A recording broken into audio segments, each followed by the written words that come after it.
হঠাৎ করেই আকাশের বুক ছিঁড়ে এক ঈগল বজ্রগতিতে নিচে নেমে এলো। মুহূর্তের মধ্যে নিজের ধারালো নখর দিয়ে হানি বেচারের ছোট্ট ছানাটিকে খপ করে ধরে সে ডানার ঝাপটাই আকাশে উড়ে গেল। চোখের পলকেই শিকারী পাখিটি দিগন্তে মিলিয়ে গেল। নিজের চোখের সামনে সন্তানকে এভাবে ছিনতাই হতে দেখে মা হানি বেচার স্তব্ধ হয়ে পড়ল। তীব্র আতঙ্কে সে চারদিকে ছুটোছুটি করতে লাগলো আর বুক ফাটা আর্তনাদ করতে শুরু করলো। এদিকে ঈগলটি ছানাটিকে নিয়ে পাহাড়ের চূড়ায় তার দুর্গম বাসায় গিয়ে পৌঁছালো। সে ভেবেছিল আজ খুব সহজেই এক সুস্বাদু শিকার মিলে গেছে, কিন্তু সে ধারণাও করতে পারেনি যে এই শিকারটি তার জীবনের সবচেয়ে বড় কালঘাম ছড়িয়ে দেবে। দ্রুতই সে নিজেকে সামলে নিল এবং তার প্রখর ঘ্রাণশক্তিকে কাজে লাগিয়ে সন্তানের গন্ধ শুকে শুকে ঈগলের বাসার নিচে এসে হাজির হলো। ওপরে উঠেই সুযোগ বুঝে সে সরাসরি ঈগলের ওপর ঝাঁপিয়ে পড়ল। নিজের ধারালো দাঁত দিয়ে সে ঈগলের পায়ে কামড়ে ধরল। তার মনে তখন একটাই জেদ, যে কোনো মূল্যে সন্তানকে মুক্ত করতে হবে। ঈগলও দমে যাওয়ার পাত্র নয়, সেও পাল্টা আক্রমণ শুরু করলো। বিশাল ডানা ঝাপটে তার তলোয়ারের মতো তীক্ষ্ণ ঠোঁট দিয়ে সে হানি বেচারকে একের পর এক আঘাত করতে লাগলো। কিন্তু হানি বেচারের শরীরের মোটা চামড়া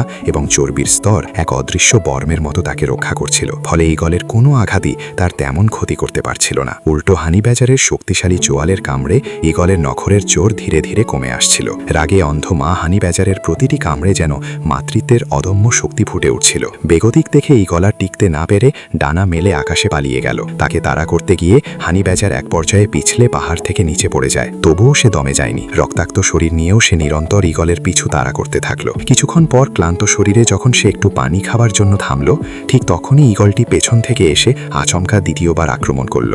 এবার হানি বেচার তার জীবনের শেষ রক্তবিন্দু দিয়ে লড়াইয়ে নামলো। সেই ঈগলটিকে মাটিতে আছড়ে ফেলে তার সবচেয়ে দুর্বল জায়গা গলার দিকে আক্রমণ চালালো। মায়ের এমন রুদ্রমূর্তি দেখে ঈগল এবার সত্যি সত্যি ভয় পেয়ে গেল। সে তার নখর আর ডানা দিয়ে নিজেকে বাঁচানোর আপ্রাণ চেষ্টা করছিল, কিন্তু হানি বেচার থামার কোনো লক্ষণই দেখাচ্ছিল না। ঈগল যখনই ওড়ার চেষ্টা করছিল, হানি বেচার তখনই তার ডানায় কামড়ে ধরছিল। ধীরে ধীরে ঈগলের শরীরের সব শক্তি শেষ হয়ে এলো। চূড়ান্ত মুহূর্তে হানি বেচার ঈগলের গলা কামড়ে ধরে শক্তভাবে চেপে রইল। কিছুক্ষণ ছটফট করার পর ঈগলটি নিস্তেজ হয়ে পড়ল এবং লড়াইয়ের সমাপ্তি ঘটল।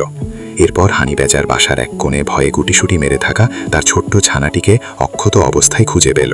সন্তানকে বুকে জড়িয়ে পরম মায়ায় সে আবার নিজের আস্তানার দিকে রওনা দিল। গোধূলির শেষ সূর্যের সোনালি আলো তখন মা আর সন্তানের ওপর এসে পড়েছিল, যেন খোদ প্রকৃতি এই সাহসী মায়ের বীরত্বকে কুর্নিশ জানাচ্ছিল। এই ঘটনাটি আরও একবার প্রমাণ করে দিল কেন হানি বেচারকে পৃথিবীর সবচেয়ে নির্ভীক ও ভয়ঙ্কর প্রাণী বলা হয়। ভিডিওটি ভালো লেগে থাকলে এবং এই রকম আরও ভিডিও পেতে সাবস্ক্রাইব করে পাশেই থাকুন।